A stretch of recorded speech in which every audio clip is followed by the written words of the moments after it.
Hey everyone, this is our last video of our Algebra 1 review. It covers chapters 10 and what we covered in 11. So let's jump right in. This is from 10.6 where you're going to solve using the quadratic formula. Leave your answer in radical form. So radical form means you're going to leave the square root symbol, the radical symbol. You're not going to actually evaluate it. So I'll show you what I mean when we get there. And it tells us to use quadratic formula. So here we go. X equals, and I hope you're singing the song in your head, negative b plus or minus the square root of b squared minus 4ac all over 2 times a.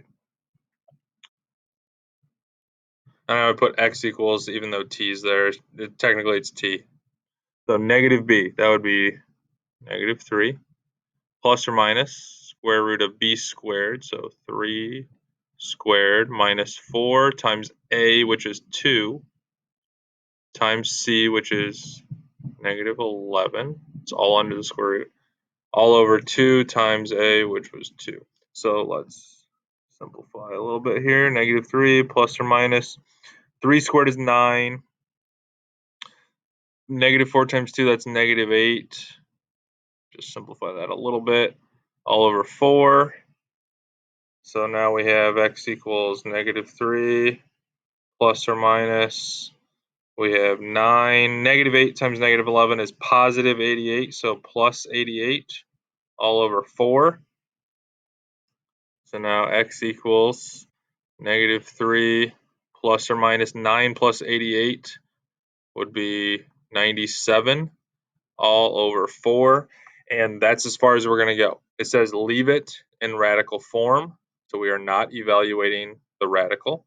We're just going to leave it just like that. So it just saves you a few steps from evaluating the square root and then getting decimal approximations and all that. This is a more exact answer, actually, because it's in radical form. It's not a decimal approximation. Next one, find the x-intercepts of the graph. X-intercepts just means when y is 0.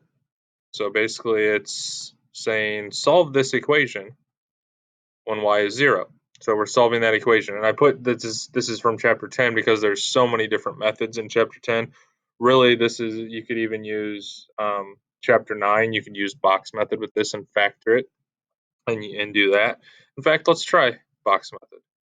So we need numbers that multiply to give us 6, maybe 6 and 1, 3 and 2. Let's try 3 and 2. And then we need factors of negative 8. So that means one's negative, one's positive. How about negative 4 and 2? And then remember we multiply across and we want it to equal positive 2. So this would be 3 times 2 is 6. 2 times negative 4 is negative 8. That's negative 8 plus 6. That's negative 2. So all that I really need to do is change that negative, I think. Let's make the 2 negative. That would be positive 8 now. And then this would be negative 6. 8 plus negative 6 would be positive 2. So there we go. We've factored it. We didn't even have to use anything in chapter 10. And remember, our binomials go across. So our first binomial is 3x plus 4 because the 4 is positive. And then the one underneath would be 2x minus 2 because the 2 is negative. And now we can use zero product property and solve each one of those. Set each one of these factors equal to 0 and solve. So minus 4. 3x equals negative 4 divided by 3. X would be negative 4/3. You can leave it improper. Over here, add 2. So 2x equals 2 divided by 2, and x would be 1. So those are our x-intercepts. Simplify. Square root of 81 times x to the 16th, or radical 81 x to the 16th. Remember, you can break this up into numerical part and variable part if you want. Square root of 81 is perfect square, that's just 9. And actually, we've learned in chapter 11, if there's an even number exponent, that is also a perfect square. The perfect square would just be half of this. So half of x to the 16th is just x to the 8th. So we got lucky. Those are both perfect squares, 9x to the 8th. And this one, a couple ways you could do it. You could just multiply them together. We could break it up into numerical part and variable part for each one. And we could just multiply everything together and then simplify. It's kind of the way I like to do it. So I'm going to do the 3 times the 18. That would be radical 54. B to the third times b would be radical b to the fourth. And then I'm going to simplify each one of these. So radical 54. Remember, simplifying means I want to remove any perfect square factors. So what's a perfect square I can divide 54 by? I think the biggest is 9. It would be 9 times 6. So radical 9 times radical 6.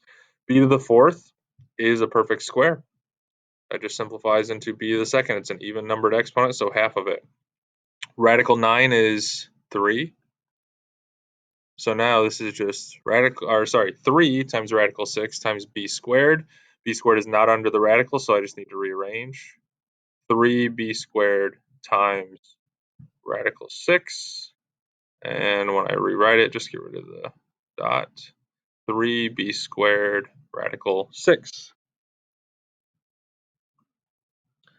Last one. We have an equation we're supposed to solve that involves a radical. So we learned isolate the radical, get it by itself, which it is, and then square both sides. So we're going to square this, we're going to square that. So we get x squared. Over here, when you square a radical, you just get what's in the radical. So now let's get everything on one side, add an x. So it's x squared plus x equals 42. Get rid of the 42, we want it to equal 0. Minus 42 equals 0. And now we have this is a quadratic equation. We could solve it with quadratic formula. We could solve it with completing the square, although it would get messy. We could go back to chapter 9 and solve it by factoring. We could do box method. Let's do that. So this is just 1x squared, so 1 and 1. And then over here we need factors of negative 42. So one's negative, one's positive. And I think this is going to turn out very well for us. I think it's going to be positive 7 and negative 6.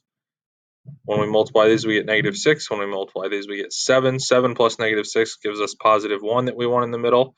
So this factors into x plus 7 times x minus 6 equals 0. Set each one equal to 0. So x equals negative 7. And x equals 6. But remember, we have to check for extraneous solutions. So I'm going to do my check. Let's verify here that they work. So x equals square root of 42 minus x. So let's do negative 7 first. Negative 7 equals square root of 42 minus negative 7, which would be plus 7. Again, this is the positive square root. It does not equal the negative. So this is extraneous. Check the other one. So 6 equals square root of 42 minus 6. That's square root of 36, and that would be 6. That one works. So the only solution that is not extraneous is x equals 6. And that completes our Algebra 1 review. I hope that that's helpful. Hope that that brings back some things that we learned a long time ago throughout the entire year, going back to the fall. And specifically, I hope that sets you up for success later on in Algebra 2. Have a great day, guys.